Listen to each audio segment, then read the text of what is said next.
kinerja melalui metode Key Performance Indicator. Perkenalkan, nama saya Operator Muda. Saya Zakia Nurfatania. Saya Fadli Sidimansa. Saya Fikar Ibrahim. Oke, itu perkenalan dari kelompok kami.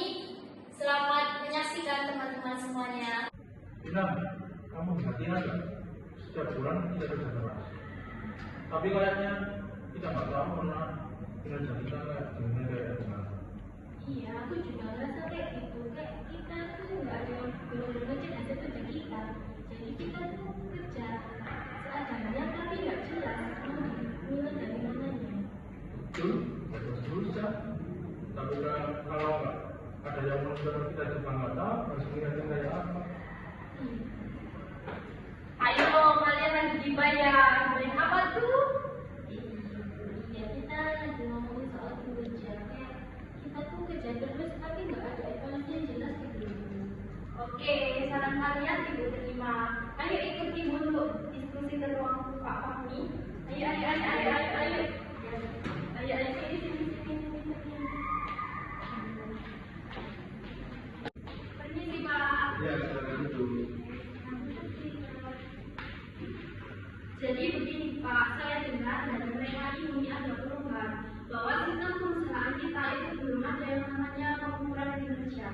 Saya rasa perusahaan itu perlu ada yang namanya pengukuran kinerja karyawan. Bagaimana menurut Bapak? Nah, itu tadi yang bagus. Sebenarnya sistem manajemen kita beberapa bulan terakhir itu sudah menerapkan sistem pengukuran kinerja yang lebih terstruktur.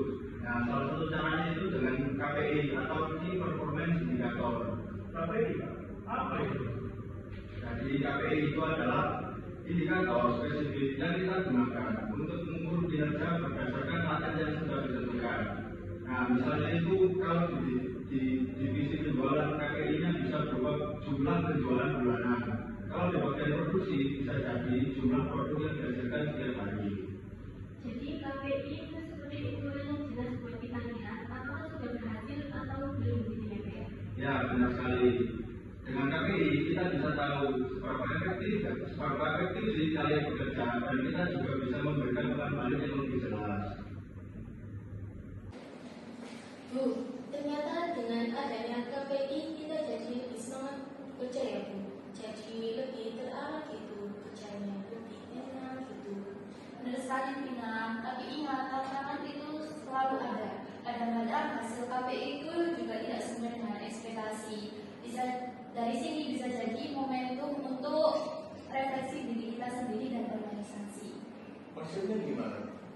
Jadi gini Rizky, meskipun kita sudah berusaha dengan keras, ada hal-hal yang bisa membuat KPI itu tidak bisa berjalan dengan sesuai ekspektasi.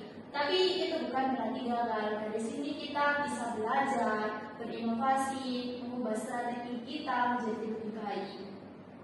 Berarti KPI itu bukan berarti hanya soal angka, namun juga kita harus tahu soal bagaimana kita memperbaiki dan terus belajar gitu ya Bu. Benar banget Vina, pengukuran kinerja itu seperti cermin.